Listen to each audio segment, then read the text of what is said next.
देश के जाने माने और सबसे बड़े बिजनेसमैन में से एक गौतम अडानी की मुश्किलें कम होने का नाम नहीं ले रही। पहले हिडनबर्ग रिपोर्ट ने उनके शेयरों और उनके साख समेत पूरे व्यवसाय को बुरा डेंट किया और उसके बाद अब अमेरिका की एक कोर्ट की तरफ से जारी हुए वारंट ने गौतम अडानी को हिला दिया है। दरअसल अमेरिकी कोर्ट ने गौतम अडानी के खिलाफ एक वारंट जारी किया और इस वारंट के बाद भारत में भूचाल मच गया। अडानी ग्रुप के स्टॉक्स तेजी से नीचे गिरने शुरू हुए और कई लाख करोड़ रुपए का नुकसान निवेशकों को हो चुका है। दरअसल अडानी ग्रुप के स्टॉक्स में गिरावट गौतम अडानी और उनके साथ ही 7 लोगों के खिलाफ अमेरिका में मामला दर्ज होने के बाद जिस तरह से भरभरा करके गिरा है उससे निवेशकों में हाहाकार है।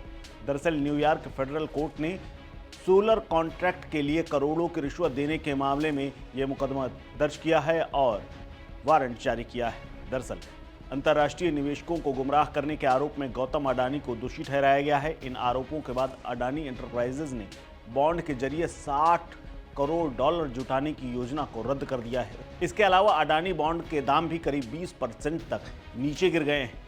दरअसल 21 नवंबर 2024 को बाजार जैसे ही खुला, अडानी समूह के शेयरों में भारी गिरावट आई और जब अमेरिकी प्रतिभूति और विनिमयन आयोग यानी SIC ने घोषणा की कि वो रिश्वतखोरी और धोखाधड़ी के मामले में अडानी समूह के चेयरमैन गौतम अडानी, सागर अडानी और एजियोर पावर ग्लोबल लिमिटेड के कार्यकारी सिरिल कैबनेस के खिलाफ आरोप लगे हैं और इन्हीं आरोपों के बाद देश का शेयर बाजार डगमगा गया है। दरअसल अडानी समूह की कंपनियों के शेयर गुरुवार को इंट्राडे लो पर 20% तक गिर गए। मामले में शामिल मुख्य company Adani greens energy limited के शेयर बाजार खुलने के बाद 16% यानी 225 रुपये 85 पैसे की गिरावट के साथ 1185 रुपये 90 पैसे पर जा गिरे।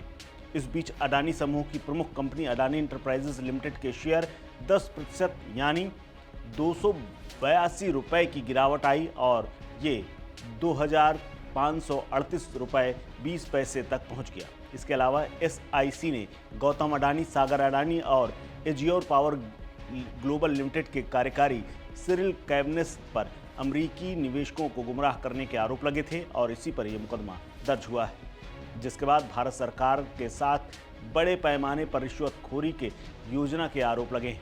अमेरिकी बाजार नियामक ने यह भी कहा है कि ये योजना भारतीय सरकार से बाजार से अधिक दरों पर उनसे ऊर्जा खरीदने की प्रतिबद्धता सुनिश्चित करने के लिए थी, जिससे अडानी ग्रीन और एजियोर पावर को लाभ होगा।